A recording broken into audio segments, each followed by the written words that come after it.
What's going on, guys? Welcome back. We got part 2 introduction of our Big 12 Team Builder Dynasty.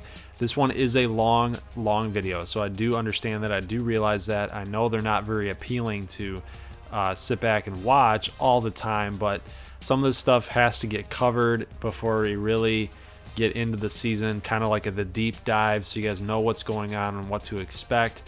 Week number 1 will be on Friday and Saturday, so we're going to have 2 videos for covering week number 1 extravaganza, and those games will be shown at the very end of the video so you guys can see who's playing on Friday and Saturday.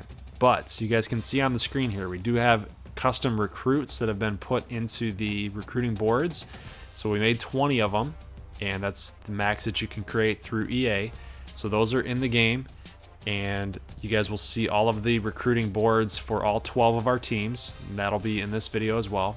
We'll also cover conference realignment, so all the Big 12 teams like Oklahoma, Texas, and where they went off to, and our predictions as well as where we think our Big 12 teams are going to stand and stack up. So, and we're also going to have a contest for you guys to pick your conference standings and see how you do at the end of the year for a chance to win something. So hope you guys enjoy this video. I got timestamps in the description below, so enjoy.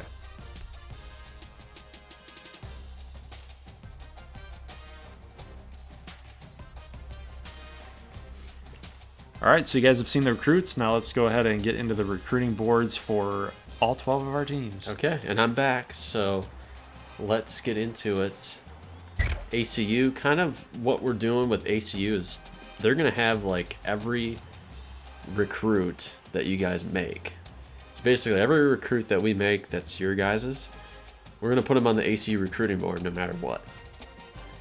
And one guy did lock them out, I will say, but let's get into it. So we have Gunnar Rivers here. He's looking at ACU. The number 1 quarterback in all of the land. Right. Actually, I think ACU's looking at him. There's the preseason score. Yes. So Galveston, we're on the board for Galveston here. Off the board for Buster Smith, we made Buster from Chicago, Illinois. The subscriber had the Bears logo all over it, so yeah. I'm like, let's go with Chicago, Illinois. Mike Monet. Yeah, yes. His name was Mike Money, but I thought, that's might be a nickname. Let's just call him Mike Monet. Yep. And Andres Buckley. I'm going to leave it on here so you guys can see where the Spartans are at. Buckley is not really liking our teams. Let's see if we can change that. What's his beef? I'm not sure. What's his problem? What's Dante LaBelle's problem too? LaBelle is not really looking at our teams here. The story He's from Oklahoma. Story on LaBelle, you guys have already heard it though. He had some injury problems, and Prairie Dogs are kind of where his heart lies, but he's starting to get some offers elsewhere. Yep. Well, we're popular with Ezekiel Henry. Big time power back. Yep, 4 of his top 5 teams. Quan Alexander, another guy that our teams are very popular with, especially the teams from Texas. And Antonio Mendoza again. Look at all those teams. That's gorgeous. I know. It's a good mix. The A&M and the Nebraska thing could probably get out of there and make room for us, and we'd be okay. Yep. Look at Travis Jackson. He's thinking about going into the Navy. How about that? Travis either wants to go to a big time program or Navy. Interesting. Yeah, I don't know how you go from that end of the spectrum to the other, because you look at those programs like MSU and Oklahoma State and all them, and now Navy's the top. You're never gonna get the ball, dude. Yeah, Rory Stronghead here, the JUCO. He's from Georgia. We're trying to mix it up a little bit, so not everybody. Like we had most of these guys are from Texas. Yeah, we're trying to mix it up a little bit. Camden Tucker again, not really on the radar with our teams. We only did that to recruits that didn't have a location named. Right, and they're still kind of in the footprint of the recruiting. Yeah. So we have Apollo Warren. Hopefully we'll sneak onto his board because, he's kind of a popular player. right now. Luke Kleck from Ohio. I went ahead and looked at Jack Kleck, the tight end, because they're brothers. Right. So I wanted to make sure that his location was correct. Oh, okay. And so the locations match. Okay. So he's looking at some Big Ten, some MAC teams. Again, we'll try to change that. And that if you go back to Luke Kleck there, he's from Ohio. Right. That's the same thing as Jack. Now, I know that the subscriber probably isn't from Ohio. It's just the way that's just how the player was made in Team Builder. So I just wanted to match them up, even though it might not be where you want them to be from. Oh, yeah. Well, we'll get Luke. Don't worry about it. Right. Rafer Vincent from Missouri. Jefferson City, Missouri. Looking at some big schools. Let's see what we can do there. You'll have to pronounce this for me. Faintest 9? He might be new. I don't remember if he's new or if he's an older subscriber, but yeah. When I read this, I'm like, this is his channel name. So it's either Faintest 9 or it's Faintest Nine or Nine. I don't know. I'll assume I'm just gonna go 9. I'm interesting last name. I'm gonna go with Nine. Nathan Gamble Cole from Hot Springs Village, Arkansas. And amazingly, he's not interested in the Spartans. He's from Arkansas. Or Little Rock. Yeah, really. What gives? Playing time. Arkansas. That's why I think a lot of these guys are not into ACU. They know how stacked your guys' team is. Right. That could be very... Yeah. Right. So, and these guys... So those are all the guys. Ben Shanoski was the one guy that just locked him out. And he's has locked everybody out except for one team that we will get to in a bit.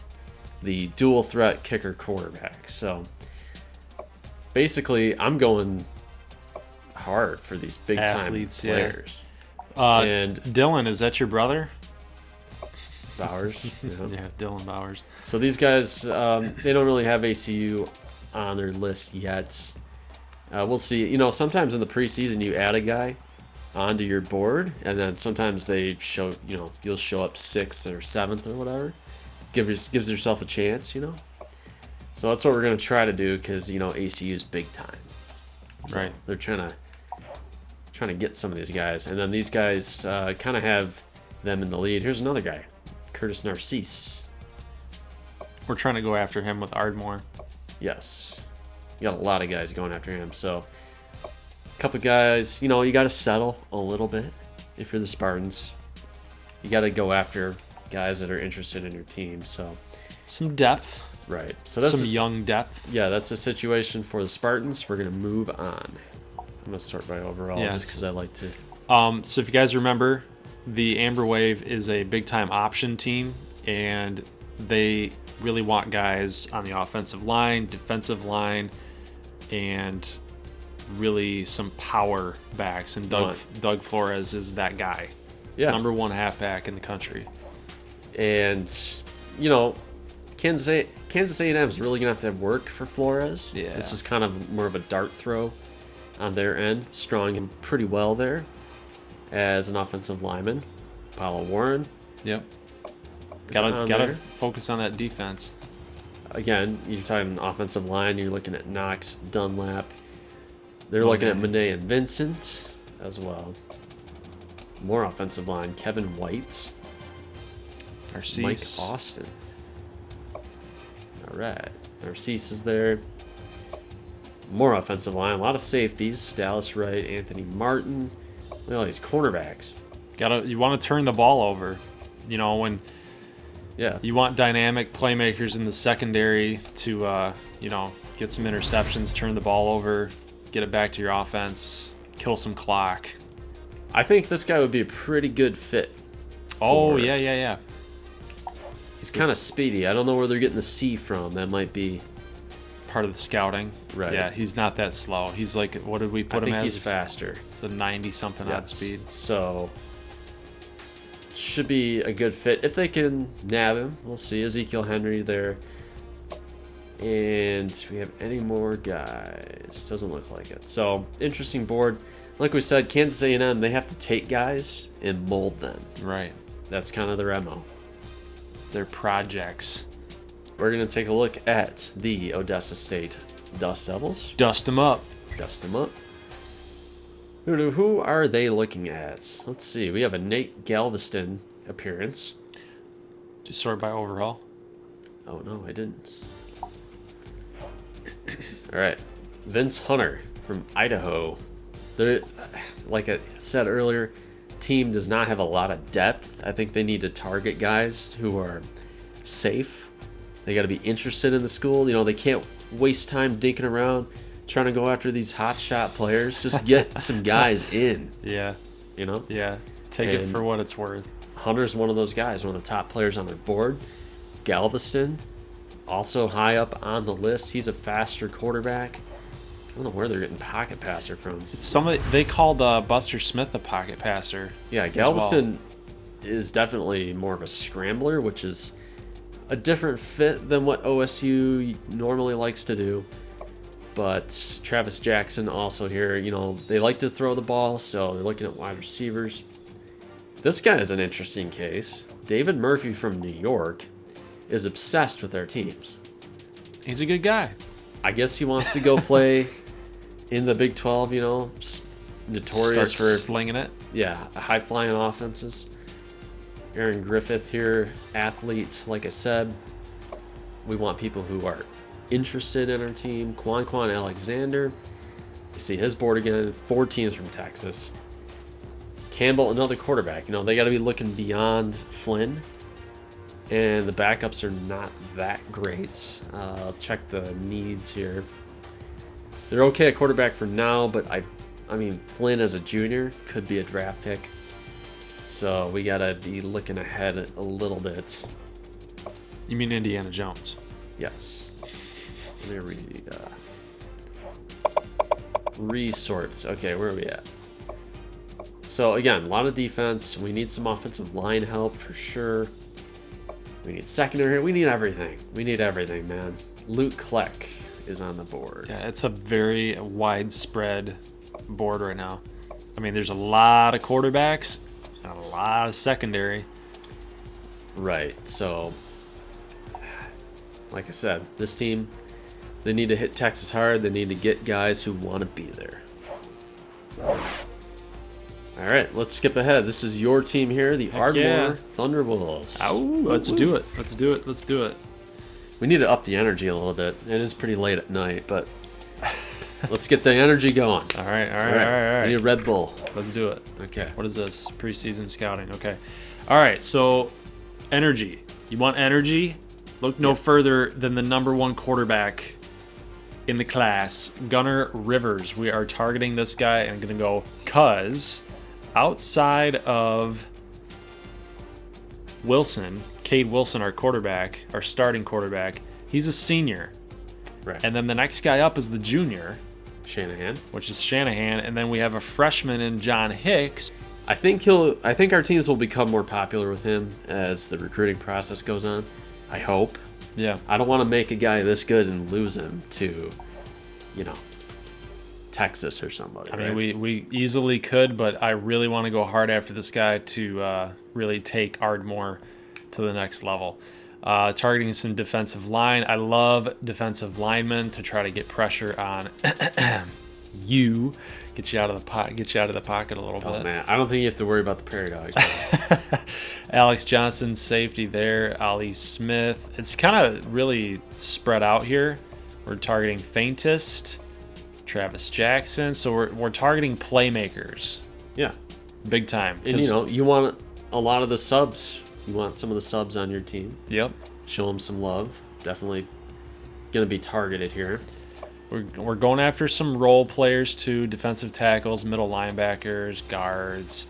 Rafer Vincent, you see there, tight ends. So, I mean, I would say it's more on the side of looking for playmakers for this team versus looking for guys that do your job kind of guys. Because we're really trying to go to the next level with Ardmore. So that is your See Lister, Tucker Narcisse as well. Yep. So those guys would be good stuff. guys to build around for sure. All right, let's go to the Nebraska State Prairie Dogs. I hope you guys are interested in the recruiting for this team because it's going to be a long haul. Oh, yeah. It's going to be a huge long haul. Yeah, this is going to be a process, everybody. The process. Yes. Hey, look. Our number 1 recruit is Ben Shinosky. Now, this was a guy that was requested to go to ACU, but we only have 1 kicker slot available. So let's just take a look here. 60 speed. He's pretty fast for a kicker. Not too bad. And what you don't see there are his passing stats. Now, this is a pretty interesting situation because if you guys remember in the intro video, we went over kind of our mediocre quarterback situation. You see here we're getting a D. It's pretty bad, fellas. It's pretty bad. We've got Rooney, who's going to be gone. And then after that, we have Willis. And the guy I didn't really talk about was Fitzsimmons, who's also a freshman. So, I mean, Shinosky could actually come in here and if we switch positions, he could take over that job. I mean, he might be the best quarterback on the team if he goes there. And I think that might be why he's interested in Nebraska State. Right, he sees it. Yeah, so we'll keep an eye on that. We're going to go after Galveston. I mean, we want quarterbacks. We need a guy. We don't have the guy yet. We don't think. We'll see what happens with Willis. Anthony Adams out of Florida, another guy that we're trying to go after. We're going to look at Gamble Cole. Monet, another guy here. I got Lamont O'Neill from Wisconsin. I think Wisconsin is an area that we could hit. You know, because we're still kind of that upper Midwest territory. Look at this guy, Kendall Smith. 70 running back. That would be a good get, I think. In the lead, yep. So, now this is a team where I didn't go after too many subscriber players because we weren't on their boards.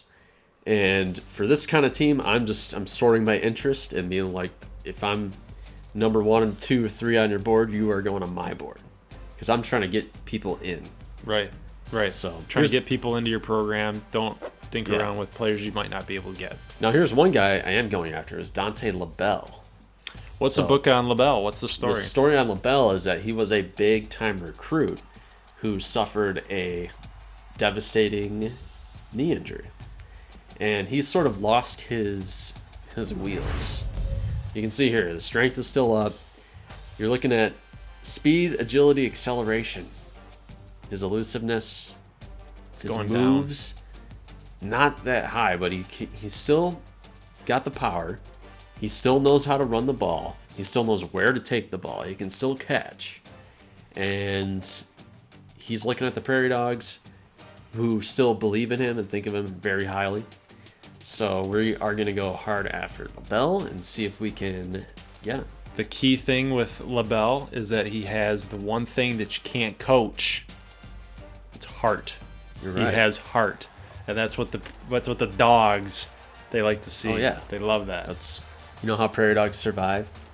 Tell me. Communication, cunning, will to, just drive. That's how Prairie Dogs survive. So they work as a team. They got to work hard. Everything's out to kill them. Everything wants to eat Prairie Dogs, but they will survive. Like Thunderwolves. Yeah. All right, so here we got another guy. Quarterbacks, more quarterbacks. Couple tight ends. I mean, we're kind of old at tight end as well. So that's what the board's looking like for the Prairie Dogs. Solid board. We need some offense, everybody. All right, let's go to Little Rock, Battlehawks. Yeah, and even seeing all this red on the recruiting board, like, man, dude, this just seems so. I can't believe I turned this team down. I can't believe it. It hurts me. It really does. But we're okay. Yeah. We're gonna be okay with Ardmore. Now, this is another team that has a quarterback situation, right? Yes, it is. Because if we look here, you have Bollinger. One each. Yep, you got Bollinger in the wings. You're going to lose Ashy this year. And Bollinger's not that great. No. Right? So you are looking for options. It's very old. You're probably going to lose. I mean, you're going to lose Ashy. You might lose the junior. Who knows what some of these juniors do in this game. So, yeah, the number 1 quarterback, got to go after. You have to go after him. Even if he's not interested by week 4, it's moot at that point. You had to do it. Going after defense as well. Defense is a calling card for Little Rock Battlehawks. They definitely like to take it to you. Good playing time. I see the playing time. Oh, yeah. Yep. I bet you this guy's going to be pretty good if you get him. Oh, yeah. Hard hitter from Arkansas. Yeah, you bet Battlehawks want to go after him. If we can't get Gunnar Rivers, we're going to definitely go after Galveston to try to get him in here. Some corner. Yep, there's Apollo Warren. So, again, we're hitting defense. That's Brooks Tompkins. Scrambling quarterback. So, might change the little dimension on offense for them. Yeah, defense. More and more defense. Mike Monet. Running back's another issue. Yeah, because Jackson Profit, the running back, the little skinny running back, and Marquez Maben Jr. are both seniors. So once those guys are gone, it's Isaiah Green. And after him, I mean... Not much. Nope. So Monet is a big target for them. Anthony Parker, possession receiver. These 2 tight ends seem to be getting on some boards. There's Luke Kleck. He'd be a nice add to the defense. He's a very coverage type of guy. At least that's what they say he is. That's actually wrong. He is not a coverage guy, but they give him that rating. I think, Jack, you put in the comment section that he was supposed to be a good blitzer, which he is. I made sure that that was the way that he was built. Power moves, finesse moves, speed, acceleration. Coverage was not very good. Yet, there he is. Dante LaBelle. We're going to go after LaBelle. If the dogs can't nab him, Battlehawks will try. There's Andres Buckley, another recruit. And there's a project quarterback, Jared Rhodes. All right, a lot of tight ends. A lot of tight ends, a lot of defensive backs for sure. All right, let's go to Shreveport, everybody. The Skeeters. It's time to talk about one of the fan favorites. I think recruiting for this team will be really interesting as well for the fans out there. And look at this. They're making a play. Why not? They're making a huge play for Gunnar Rivers. But again, who isn't so far? Right. You know? I mean, and the play style might not suit Rivers yet. I mean, hopefully, I hope he doesn't hold that against the Skeeters, because the Skeeters want to have a balanced offense. They don't want to have to run the ball 24/7, right? I mean, they love Wingo. They love using him, but yeah, they don't want to be stuck in that position. Hey, playing time, also a thing. Yeah, DeLuca is gone. The kid's... He's starting. Coach's son. If he goes, he's starting as a true freshman. Oh, yeah, for sure. Nate Galveston, if we don't get Rivers, it's kind of a contingency plan. Travis Jackson would be a nice welcome sight to that offense. Yeah. It's another guy there. You are in the lead for this guy. Danny Wiley could be an option. Yep. He might be pretty good. Andrew Harris. Joey Hayes. Number 2 with Corey Chandler. In a battle with the Battlehawks. I didn't even mean to do that. Corny. Luke Kleck. He's actually not interested right now, but he will be. We'll make him interested. More quarterbacks. Danny Mason. Yep. So it's very... You got to secure your quarterback. You have to. Got some good players here. Some project guys for defensive ends. Defensive line, yet again, is very, very popular for teams that are in the struggle bus. All right, moving on to the Wranglers, we have head coach Alfred Johansson, and he's kind of he's like a good recruiter. That's kind of like his MO, and so he's hoping to bring something to the Broken Arrow recruiting class here. We see Faintest 9. I'm going to call him 9. We have wide receiver Joel Holmes. Looking at some offensive line, they have a really good offensive line, but they're going to be graduating pretty soon. That might not be true. I know I'm thinking of center with Kendrick Yep. And Here's Tremblay or Montgomery, maybe. I don't mean to interrupt you, but yeah, why is the center not even up there on the he's a 99. I'm not sure. Isn't that weird? That might be for people that are returning. Oh, okay. For next year, I'm not positive, but they want that to be like a consistent calling card. Like our offensive line is always good. We're gonna put you in the NFL. That's what they want to do. So you see more centers here. Looking at some cornerbacks. I mean, we're gonna need to have a better secondary, I think, to compete in the Big 12. And I'm looking for some of your guys here. Buster Smith. Mendoza and Buster Smith, yeah. Yeah, so, Buster Smith, we're thinking, Snyder, I don't think he's going to get it done long term. We're still looking for guys. He might back up Brian Street. Oh, no, he would be backing up Brian Street. Right. Which Brian Street's not one of our guys. That's kind of how it came off, is that, oh, yeah, Brian Street. No, he's a subscriber that won one of our bowl pick'ems, so right. he got his guy in, and we'll get to that right after this. We'll show you your guys there.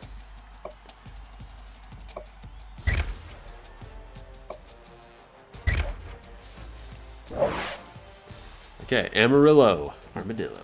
Bleed blue time. Let's go. Let's see what we got here for the Armadillos. It's going to be an interesting recruiting job for these guys as well, because they do have some holes.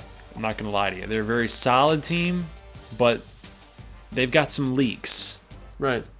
I like their defense. And the defense is fine. And you see here, outside of Rivers, look at their best guys that they're going after. Whitaker, Brown, the number 2 defensive end, the number 4 defensive end. Going after that front 7. Yeah. They want to be tenacious in that regard because they understand that with teams like McAllen, ACU, you've got Odessa who can sling it too. I mean, Midland State. There's all these teams, they've got really good offenses, and they know if you can get to that quarterback. Right. And Amarillo's, they're that kind of team, like they're fine offensively, but they want to focus on their defense because the Big 12, they're all offense. So they're trying to zig when everybody else is zagging. Exactly, because what separates you from the pack? Right. If you're just trying to go toe to toe with everybody, I mean, what are your odds of winning that game? Well, they're like, okay, well, if the rest of the conference is going to kind of punt defense, why don't we try to build an elite defense? Right. And that's kind of what their MO is. So we'll shut them all down. Yeah. Ray for Vincent, I see. Yep. Monet, I think Beckham in the running game might be a weak spot, so Monet would be good for them, and Fogel as well. All right, here we have the McAllen Matadors. Favorite team of a lot of people. They're up there. Pretty popular team. This is we're getting into broken record territory, but Gunnar Rivers, everybody wants this guy. If I had to pick a team to actually nab Gunnar Rivers, it's probably going to end up being McAllen. Could very well be. So you see here, this got a couple athletes, 5-star athletes, and we're on the board. I like that. We're looking at guard. We're looking at 5-star running back. So something's in the water there. It's a popular team with the recruits. We're gonna look at Stronghead there, possibly to play tackle. Delgado might be gone as a redshirt sophomore. There's a chance. Right. He might not be around. They say he might return up in that box, but you can't tell. I mean, he's so good, he might as well just go to the draft. But again, more athletes. You got a cornerback, tackle, linebacker, athlete. Quan is on the board. Number 1, too. We got a 4-star receiver out of Michigan. Looking at the Matadors, I mean, this is a fun team. I think people want to play for them. Well, it's like you said in the intro video, they're the cool right. school. You're right. Andres Buckley, not looking at us yet. We're going to try to possibly change that. Camden Tucker. Yep, Tucker are we on his board? No. Nope. Not yet. And Ezekiel Henry, we are number 1 for Henry. Let's get it. And I think this has potential. Let me go back to the top. If we can nab some of these guys up here, it's got the potential to be a very good recruiting class for the Matadors. All right, we're going to go to Midland. We got the Midland State Mustangs recruiting board. Again, I think playing in Texas, I mean, recruiting is going to be good. Again, Rivers, I'm just not even going to say it anymore. He's all over the board. Yes. We have McDaniel here again. Mike Evans again. McDonald at tight end. So, like, weird overlap between McAllen and Midland. I think these are, like, the 2 fun offenses that a lot of people want to go play for. I mean, see here again. Jackson, Taylor, Dukes. A lot of people on the same board. It's the first time I've seen Jason Williams. There's Murphy again. They're kind of doing what Ardmore is doing. I'd say that. What would you classify Midland State on the same tier as Ardmore? Because Ardmore's a little bit better. Because they're not on the right Midland's not on the tier of McAllen. I mean, right now, Midland's that kind of team that has a little bit more cachet. They just don't quite happen to be as good right now. But in the past, they've been probably the best team in the Big 12. They're a little bit of a lull. That's why they're like a B+ right now. So they're on the fence. Yeah, so they're trying to get back to elite status. And as you can see here, we got a couple of guys here. There's Vincent again. I'm looking for... I know I got a couple more guys. Mendoza, big on Midland State. I think that'll be an interesting recruiting battle there. I think we're going to pull ahead of Nebraska.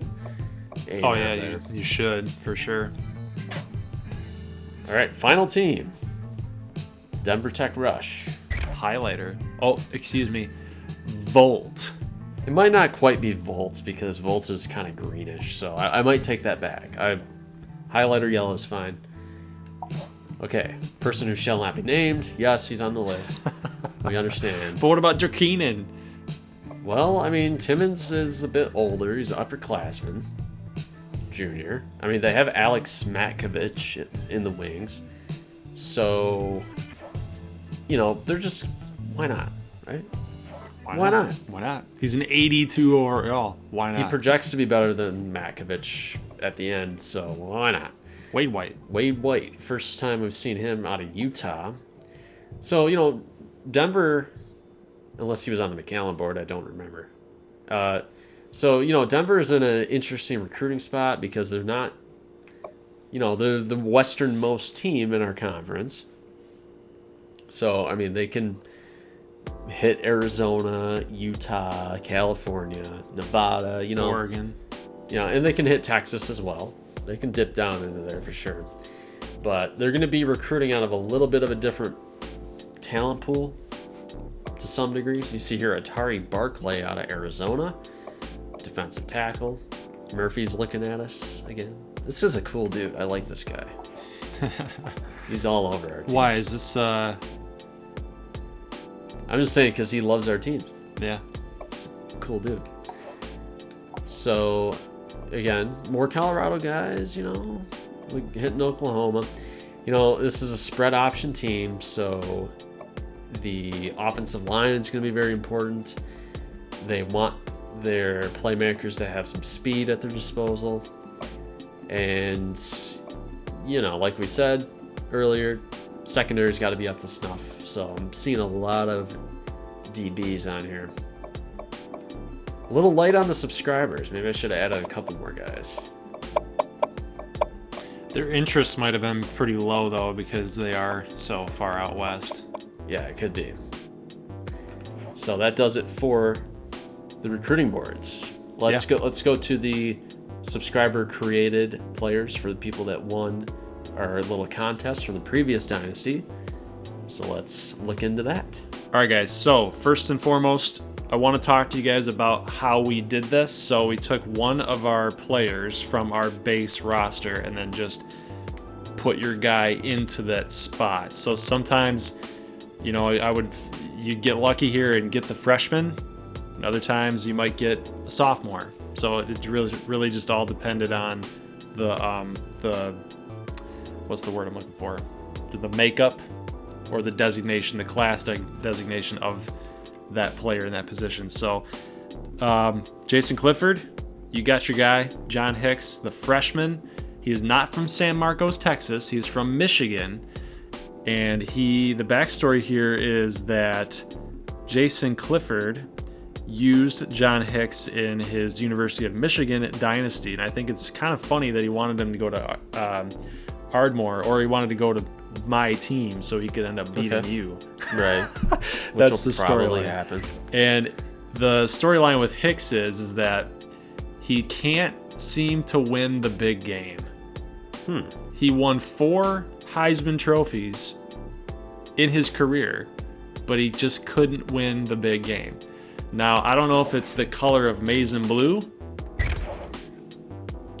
or if it's going to be this yellow and blue that gets him past that marker. Okay.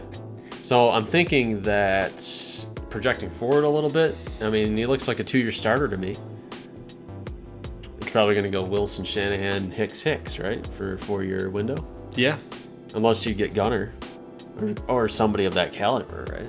Yeah, and the thing here is you got senior, so then we got Shanahan for 1 year, like you said, and then Hicks. Right. So be patient.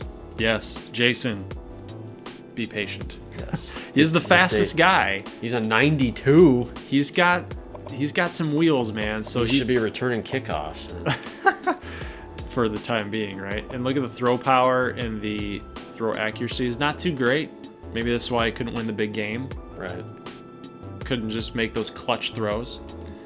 But yeah, so this is John Hicks. Okay. Next up, and you have 3 players. I know they love your team. I mean, and the guy that I'm going to talk about here in just a second should take some credit for that. Jake Wood, the fullback. So Max Super Games do Brasil. He is the guy that came up with Jake Wood, and I think he was a little bit confused. He wanted Jake Wood to go to the Spartans, but then when he found out that the Thunderwolves were going to be in it, he's like, okay, yeah, put me over there. I want to be on the Thunderwolves. So we switched him around. Yep. So Jake Wood is here. He is an all-around fullback. He's got it all going on. Freshman, 84 overall. He's fast. He's strong. He can catch the ball. He can block. He can do it all. And he's going to be an integral part of our offense. I can tell you that right now. All right, good stuff. All right, so then the next couple guys here. I actually have 2 guys. I have Blake Stortz. Now, Blake, I apologize because I've only got a couple linebacker positions here. You're going to be the senior. You've been with the Thunderwolves all of your career. That's the storyline for you. And you are the captain of the defense. Ooh, okay. Yes. So, and look at that hometown. Maybe he was overlooked by the Matadors. Exactly. He's got some beef with the Matadors. But Blake Stortz, he's a grinder. He's the heart and soul of the defense. And honestly, the reason why I thought about this storyline is because, sir, you helped us create the Thunderwolves and the concept. So it's a big shout out to you. And then next we have Heel Boys player David Price. He's a freshman, right outside linebacker. He could probably switch over to pretty much any linebacker position because he does have some speed a little bit that it's going to go up. So a lot of potential with this freshman. Just a good overall player. His awareness is very, very high for being a freshman. So you can take some pointers, David, from the leader, Blake Stortz, and become the Thunderwolves defensive captain at some point. But yeah, those are the players. So congratulations on getting in to this dynasty.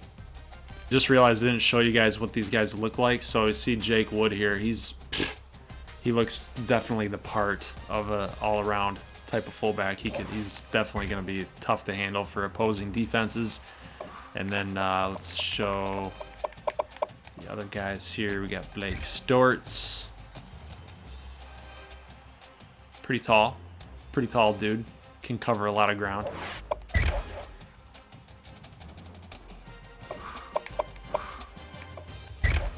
And then we got David Price, who looks like he's going to be he might be a coverage type of linebacker. I can tell right there. He looks pretty athletic.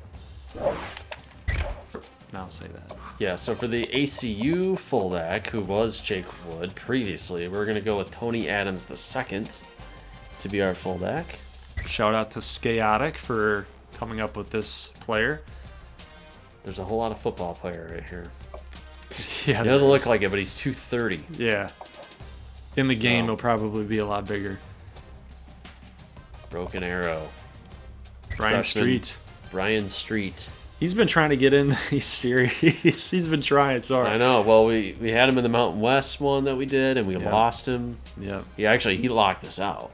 Oh, we you're couldn't right. even approach him. Right. And so that is him. I think looking like a candidate to take over. Snyder, though, was as a sophomore. But if he doesn't perform, he's got a problem. All right, now we have Emilio Vivaldi here playing for Nebraska State. So he is a true freshman, redshirting. Let's take a look. Where's he from? Italia. He's a European. Yes. He has been quoted and scouted as the best hands in Italy. Yeah, so This came from himself. He said this. That's why I said quoted. He's quoted himself as, hey, I've got the best hands in Italy. And the scouts back it up by saying, yes, indeed.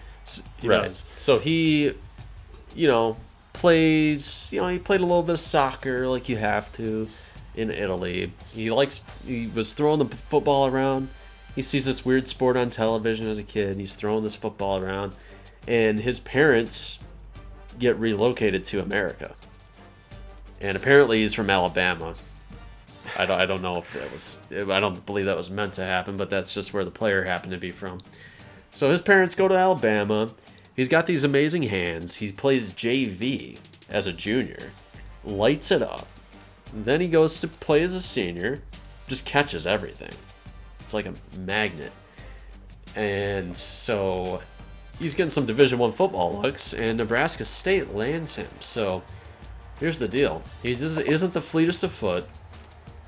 Awareness is a little bit low. I might pump that up a little bit. There you go. 50 awareness.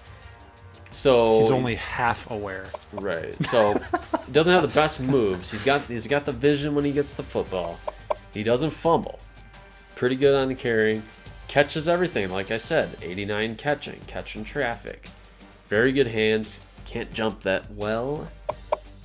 Can't do any of this. This is not really his thing. No, he literally just relies on his hands. Right. That's about it. He will block for you as a running back. Stamina's a little bit low. A little more on the injury-prone side. He's not really that big. But like I said, he will catch everything. So, he's still raw. He's still very raw. And freshman, yeah. I mean, he's definitely got a lot of room to grow. He could be a potential number one guy, maybe. He might max out as a number two because of your recruiting. All right, so I think that is it for the recruiting boards and getting your guys' recruits known for this series and making them public, letting everybody see them. So now it is time to check out the schedules. All right, so we're going to start with ACU. This is your guys' team. And let's take a look at the schedule. What do you think about this year? This non-conference schedule. They don't care. Well, that's a They huge do not care. That's a huge freaking game to open up the season. Yeah. They don't care who they play. They will take on anybody. I mean, you need to schedule 4 BCS conference teams. You're just taking on all the comers. So they're going to open with Notre Dame. Back-to-back road games here with TCU, Virginia, and then they host Indiana for kicking off conference play at Midland State. So That strength of schedule is not an F, no, but that's just the way that it is right now because they poop on team builder teams when it first starts. true. So, they got to go Little Rock on the road. They're going to host you. I think that'll be a great game. So, circle week 10 on your calendar, folks. And there's conference championship. I bet they'll be there. All okay. right. Here is Kansas A&M schedule. So, what do you think here? I'm just analyzing it right now. So, pretty cupcake game here against UConn. Cincinnati might be a little bit of a test. California definitely a test. It's an interesting game. Yeah. I will spoil it. We've kind of mapped out which games we're going to show. We're showing that game. I love that game. Look at that blue mixed in with the gold. Big road game against, they're going Pac-12. I like it. So a little tune up there for Miami. Yep. Then conference play begins. They're going to go at Broken Arrow. So I think it's a good schedule. I think that there's some games that they can obviously win. I'm projecting them to. They should be about a 7-win team. I would hope. I think they're a bowl team. If they can get out of this 3-1, I think they'll be really happy. I mean, they can lose any one of these 3 games. I think Miami is a solid win, and then you just need 3 conference wins and you're in a bowl game. So, all right, here is Odessa State. Now, you're probably going to dump on this schedule, but I think they have their limits. They know their limits. It's a little bit different of a situation here because, yeah, you're right. Odessa, they understand who they are, and they're not trying to cheese the system. They're just sitting there saying, we know who we are, and we got to schedule accordingly. Yeah, I mean, Oregon State, that'll be a challenge. Very interesting game there. But they're that kind of team that they want to string together some bowl games, And if they really take it to the next level and they're not in conference, might not make it to a bowl game. They need those magic 6 W's. So, the Big 12 schedule is hard enough. So that's going to be a good game too. Denver Tech against Odessa. Yeah, that's a pretty cool matchup. They do play Ardmore and Nebraska State, so we'll see a little bit of Odessa there, but in our games. So I like. And it's tough. That's a huge game. Yep. That's a huge game. They hate Midland, and Midland hates them. Bloodbath. All right, here we go. Big time schedule here for Ardmore. Opening up at home against Okie State. Ooh. And that's a rivalry game. So yeah. That is big off the bat. If you can knock off the number 11 team in the country, you're sitting pretty. I think Cade Wilson and that defense for Ardmore can definitely hold their own against that Okie State offense. Yeah. I mean, Mike Gundy is a man and he's 40, but I think he's 50 now. Well, we can do it. Raging Cajuns, we go on the road. Interesting game there. I think we should take care of business. Central Michigan. Yeah. You'll handle Central. Well, we'll see. Then you get an off day, and then you play the number 19 team in the country, Kansas State. Be a tough game. All right. You're going to open conference play against Odessa. I think that's a W for you, but you never can tell. And then you get Nebraska State. So we could...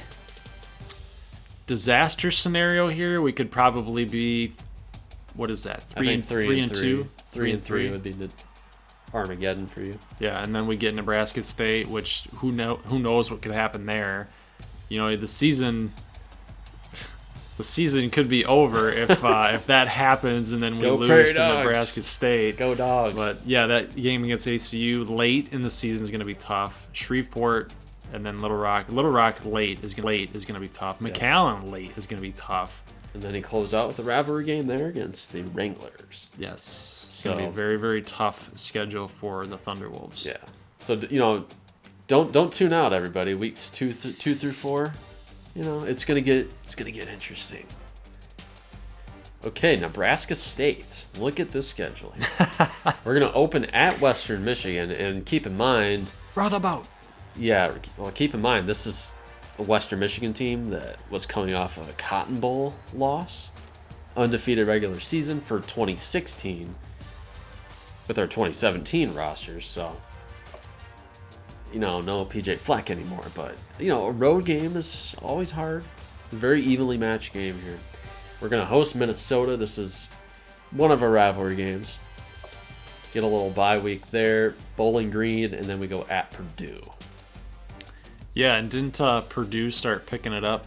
Purdue's is pretty solid now, so yeah, we'll see. You know, Nebraska State, they're that kind of team where, you know, they're kind of going west and they're going south. Well, not quite west, but they're playing a lot of their games south in conference, so they're using their non-conference to go east a little bit more. So you see Minnesota, Ohio, Indiana. Get a little more presence. Right, so they're like, we play enough teams from Texas and Arkansas, Oklahoma, so we don't need to pile on there. So we're going to open at Little Rock. Jeez. And then we get Ardmore. That's tough, man. Yeah, you know, I would say, I mean, the West, I don't know if the West is deeper. I think the East is the better division. And we'll give you guys a peek at the conference Alignment. Yeah.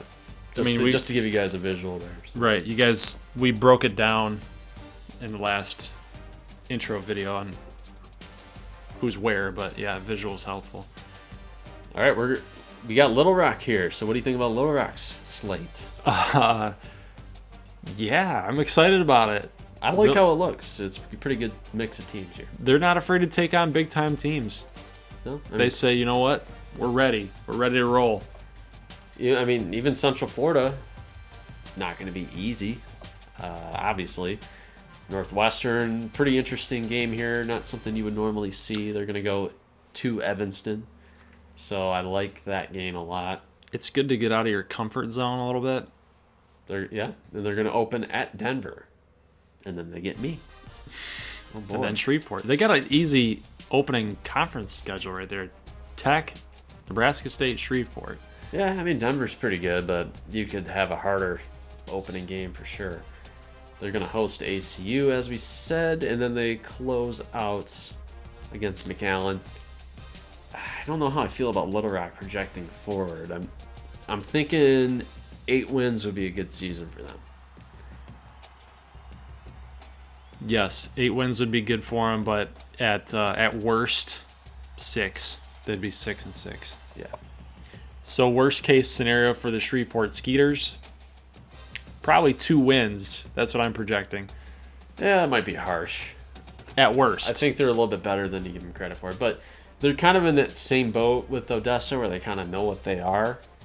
And as you can see here, they got 3 quote-unquote cupcake games at home. And they need to fatten up on these 3 cupcakes right here, my friend. UMass, Troy, South Alabama. And this game, would you put them on upset alert? Absolutely not. I would if you have Andre Wingo, man. We'll see. We'll watch him play. You know, we haven't seen him play. That's true. We've never seen him play. That's true. I mean, he is a monster. Supposedly. So yeah, I mean, well, like if they can keep that like the ball control, really low scoring game, would not shock me at all if they knock off A&M. But if they do, they could open up 4-0 heading into Week 7 against Midland State. But that, like you said, I mean, that East is loaded, and they're going to draw Midland. They're going to draw Camu and Odessa from the West. So I don't know, man. You're playing ACU, McAllen, Ardmore. Yeah, they're going to have some games where they get slaughtered. Probably. Yeah, they definitely will. It's kind of like what we said in the intro video. They're the team that they care. You know, they value winning. They don't like to lose, but it's not like important. Like the school vibe, that's what it's about. It's just about, it's a very nonchalant type of school vibe. So yeah, it's gonna be tough for them to even get over that hump. Okay, we have here Broken Arrow schedule. What's your opinion here? Shout out here to Spotlight Productions, Broken Arrow versus Tulsa. So if you guys are looking to see a Tulsa dynasty, that's pretty well done in my opinion. I do watch his stuff. Okay. Yeah. He's a good dude. This is a natural rivalry here. I mean, they're right next to each other, so definitely going to be rivals throughout the dynasty. They play each other every single season. Yep. Well, what was funny was when he saw Broken Arrow and he said, "Oh, they're natural rivals with Tulsa." Yeah, so I think he lives close to Broken Arrow, so he knows, like, he's got that vibe thing going on, so that'll be a good game there. And here's a heel boy shout out. Okay, we're doing all sorts of shout outs. Who are we pulling for here, man? Broken Arrow at North Carolina. I mean, heel boy, he's man, but hey, Broken Arrow, you got to do it. Yeah, they're gonna host Utah State, then at Mississippi State. So pretty solid non-conference schedule, I'd say there.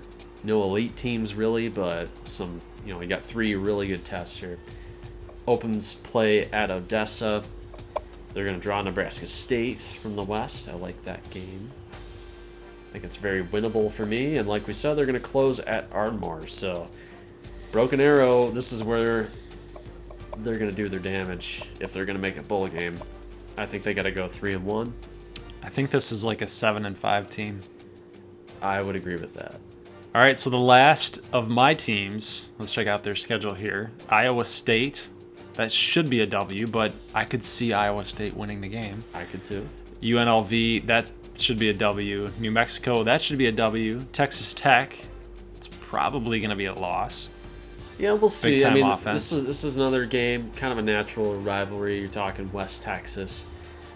This is kind of their marquee game of the non-conference slate. They're going to open at ACU. That sets the tone right there. That's tough. That's really tough to get out of the gate after that. And then you get Odessa, which is winnable, but Kansas A&M's winnable, so you could get back into it. But then you get McAllen, Little Rock, Tech on the road. I mean, it's tough. I could see disaster scenario for Amarillo, 4-8. I don't disagree, just because their offense is not that great, and you need to be able to score in this conference. We'll see how their defense holds up. That's going to be the calling card if they're going to survive. I think best case scenario, you're looking at 6-6. Worst case scenario is 4-8. All right, McAllen Matadors. They're going to skip week 1 and take that off. They're going to go at Baylor. Kentucky. Yeah, and this is good Baylor, I think. This is not bad Baylor like they were this past season. You're going to host Kentucky, Houston, and East Carolina. So I'm thinking all 4 of those games would be very high-scoring games. Jed Carmichael could make a month's worth of Heisman caliber stats, type of stats, highlights. He could pad that up and get some votes, and then head into conference play and really take care of business. And then, he could be right in the running. They should be 4-0 after this. I agree. In those 4 games, those are tests. None of those games should be really that easy. But, yeah, I think they should win them. And, you get Denver, ACU. This game interests me for some reason. I just like these 2 teams on paper, head-to-head against each other. Not sure why. Yeah, watch, guys. We get to week number 9, and it's going to be an absolute massacre. Shreveport's going to upset somebody. Okay, let me just say that. So McAllen goes at Midland, another one of their rivalry games there. Close out against Little Rock. You're going to host them. I like that game too. That's going to be tough. Yeah, it is. Yeah, it really is. All right, let's check in with Midland State. As you guys can probably guess, you're going to be watching them week 1. Yeah. In Death Valley against LSU. They're going to take a week off to recover from that beating. Well, yeah, it is going to be a beating. It's a physical beating for both teams, probably. Nobody knows who's going to win, but then they go on a little home stretch right here. They're going to host Marshall. They're going to host Wazoo, and then they get Georgia State. So they are kind of taking it a little bit easier after that opening game before they go straight into conference play against the Spartans. So we are, and then a little bit of a break. Man, they get like the one big game, and then they get 3-game break. Yeah, you gotta like how the schedule sets it up for Midland. Yeah, especially if they can get that upset right there against LSU. They would be a dark horse. Ooh. How long are we saving that for? Yeah, just a couple months. Okay, so final team schedule here for Denver Tech. They're going to open up at Wisconsin. And again, I'll just spoil it for you. They're going to be featured in week 1. Host Ball State. Then they have a rivalry game against Boise in week 5. So opening against Little Rock, as we stated earlier. Draw McAllen from the east. You get McAllen Ardmore from the east. Man, that's tough for Denver Tech. Yeah, these are the 3 East opponents here: Little Rock, McAllen, Ardmore. I think that will ultimately do them in from really competing for a Big 12 championship. I think they're good enough on paper. I just don't know if they can survive that stretch. If they can beat Little Rock, they might lose to McAllen. If they beat me, yeah, they're right in it. Okay, now we are in the conference standings section, and we wanted to show you guys where these teams went because we just blew up the Big 12. Right. Like I said, there's a history behind all this. But we're not going to get into that right now. We're just going to show you the current state of affairs. Louisville, as you probably know, currently in the ACC, so I put them into the ACC. The ACC North, by the way. I hate the ACC's alignment. It's crazy. I never know which team is in which division. That doesn't make any sense. Well, they have the Atlantic and the Coastal. So you get like Clemson, Florida State, Miami. Like who's on track to play who in the conference title game? I don't know. Well, what's the difference geographically between the Atlantic and the Coastal? I don't know. Because the Atlantic Ocean. Right. All I know, like, yeah, your divisions would be a little bit unbalanced, but I got to keep it simple. I got to keep it so that it's like, yeah, you're in the northern part of the ACC, you play in the north. Okay. And it's not that unbalanced, really. Except you do have Clemson, Florida State, Miami, but be that as it may. We're going to skip ahead to the American. I'll just show you guys what we did with the American. There are now 14 teams in the conference, and as you can see here, West Virginia moves back to the American. They still get USF, Memphis, Temple, Cincy, UConn, UCF, so kind of like the current American. And then the American West got some Big 12 teams, former Big 12 teams. So Kansas State, TCU, Baylor, Iowa State, and Kansas are all in the American. This is a great basketball conference. Oh, yeah, it would be. Like Kansas, SMU, Iowa State, Houston. TCU is a freaking tournament team this year. Kansas State's always good. West Virginia, Memphis, Temple, Cincy, UConn. I think that's why they made this conference. So that's our backstory. You know, like maybe like 5 years ago, they kind of just congealed. Yeah, a good word. Good word right there. They're just like, okay, football, okay, whatever. We're a basketball conference. So the American is still a BCS conference, obviously, when you have these caliber programs. So, you know, this is still a very good conference, top to bottom. So it's going to be tough. All right, skipping ahead to the Big Ten. Only change here was I added Rutgers and Maryland. Stay true to real life. So makes sense. Pac-12 is the last one I want to do. So now the Pac-12 has been turned into the Pacific and the Southwest divisions. So this Pac-12, quote unquote, is now the Pac-16. As you can see here, the 8 teams in the Pacific. No real changes there. The Pac-12 Southwest has Oklahoma, Oklahoma State, Texas, and Texas Tech. Plus these 4 teams who are currently in the Pac-12. So that's what happened to Texas. So you go to the Pac-12. There's been talk about them trying to get into the SEC or the Pac-12. Becoming an independent too, they were talking about. But yeah. I don't know if there were any legs behind that. But there was, back when the Big Ten and the SEC was poaching the Big 12, there was kind of talk about Oklahoma and Texas. And also Oklahoma State, Texas Tech joining the Pacific 12 conference. So that is where we ended up, folks. Now let's just go check out the Big 12.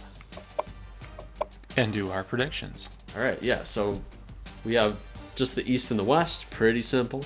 It's a very, very tough division. I think the East is the better of the two. And we're going to go on record with our predictions. Who you got? I will take Yourself? I think second place is good for me. Yeah. You're not gonna go all the way, huh? I'm gonna take ACU finishes in first, and that's not because it's just chalk. It's just simply because I guess it is chalk. Because I mean, look at it, 97 overall, 99 off. I mean, with these slider changes, guys, I could see myself losing some games, and if it came down to me having to play against ACU, which it will, one point in time at this season, I will have to play ACU. I'm gonna lose. Okay. I would take that bet. Am I gonna try to win? You know it for sure. I'm gonna do everything I can to win that game, but things happen, and against that kind of team, it's gonna be really hard. So yes, I will go ACU, Ardmore, McAllen. McAllen number 3. McAllen number 3, because I think I could beat McAllen. Then I will go with Little Rock in 4th, Broken Arrow in 5th, and Shreveport in 6th. Fair enough. I actually agree wholeheartedly. I'm not going to change anything, and I think we agree 1 through 6. Well, that's a change. Yeah, that's a first for everything. I do think Shreveport will get one big upset, courtesy of Wingo at running back. Could be. Very well. Possibly could be. Let's switch gears to the West. I'm currently in first place. Woohoo! That's Awesome. the only time you'll be there. Thanks. So the West process of elimination, you guys already know. Nebraska State, Denver Tech, Odessa State, Amarillo, Midland State, and Kansas A&M. I think this is probably the more balanced of the two divisions. Possibly. I think these are both pretty good and pretty well balanced, top to bottom. I'll go first this time. Give me... This is hard, actually.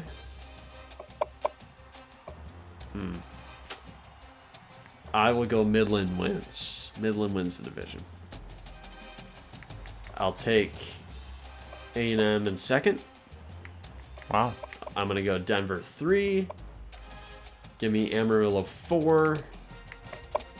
I'll take myself 5th. And Odessa in 6th. Who'd you have in second?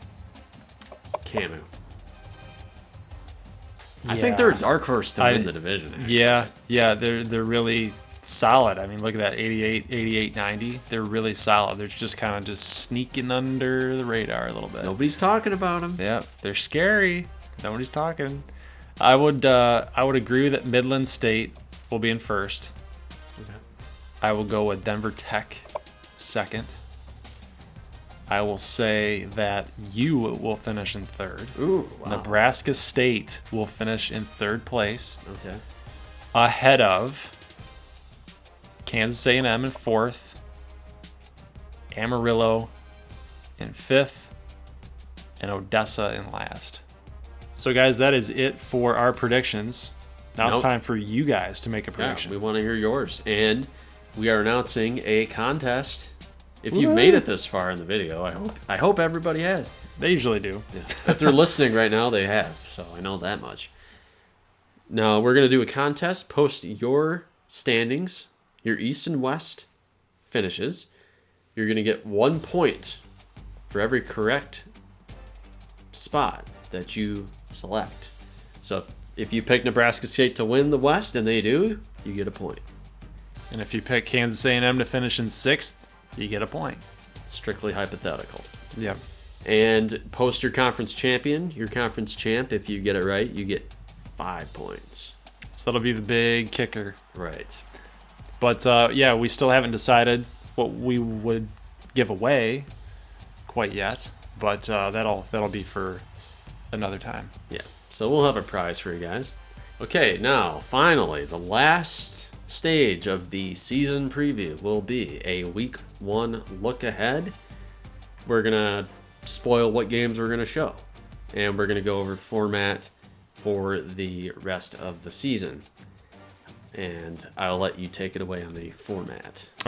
So guys, so for the format for the rest of the season, for week number 1, this is a special week because it's our kickoff, but for week 1, we'll have a video on Friday and on Saturday, and both those videos will be showing 6 games total, right? So 3 games Friday, 3 games on Saturday. From that point forward, we'll be having 2 videos a week, one on Wednesday and one on Saturdays, so you guys can always look forward to those videos or these videos on those days. Wednesday videos will be strictly league news, updates, recruiting, and just little tidbits of stuff, maybe some practices, some projections, some previews on what the strategies might be for this team to win. We're going over storylines. We're talking about feature comment of the week. We're talking about year number 2, like showing how our players are doing in Madden. Yeah. Getting some highlights from their games, you know? Yep, but that'll be year number 2. You're right, not this year, obviously. So it'll be kind of our, I don't want to say miscellaneous day, but you know, kind of a preview, all that juicy bonus content that I know a lot of the diehards really look forward to. And you know, in our previous dynasties, we haven't focused on recruiting as much as, you know, we'd like to, because it takes time. So we put it together a nice little concise 8 to 10 minute video every Wednesday for you guys. I think everybody will like that. Yeah, and it saves on time for other videos on the Saturday right video. Saturdays, if we got a video that's running 58 minutes, you know, people might not want to sit through the whole thing, right, or click on it. So if you're knocking off 20 minutes, then right, so there you go. We're hoping for the Saturday videos to be a little bit leaner, you know, not short, but we're gonna trim it down a little bit, and I think that format will work for most people. Yep. So I like the Wednesday. I like the idea for the Wednesday video and the format of that.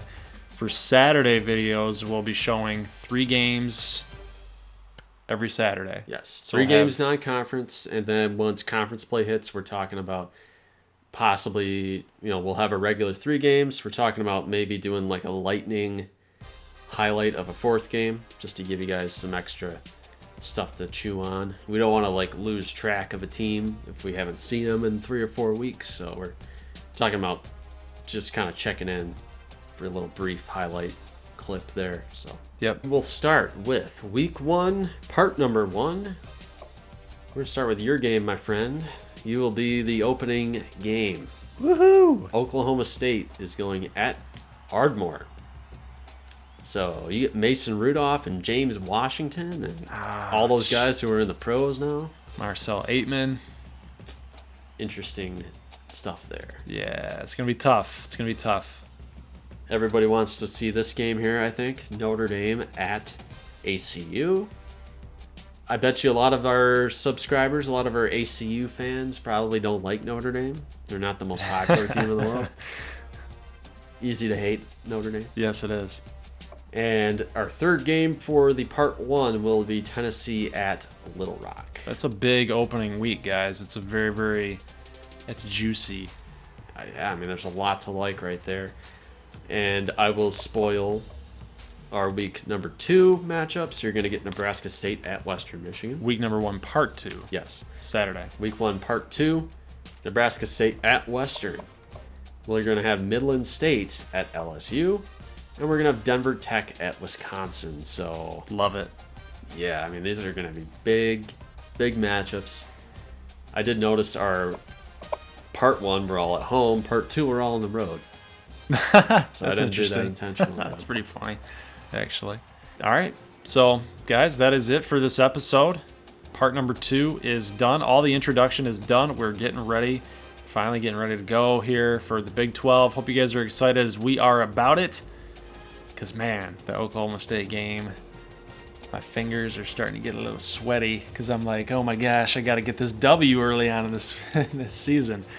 So, guys, leave a like if you like this thing. And if you're excited about this season, And if you're new to the channel and you like it and you love it and you want more of it, you know what you got to do. Hit that little red button for a subscribe or my logo. And we'll see you guys on Friday and Saturday for week number 1 extravaganza. Did you have anything else that you needed to add? Just saying thanks for hanging around this late in the video. You know, it's a lot of stuff, but it needs to be done to get the full immersive experience. We got to get through this stuff, and then we get into the gameplay, the stuff that really matters. Yes. It's coming very soon.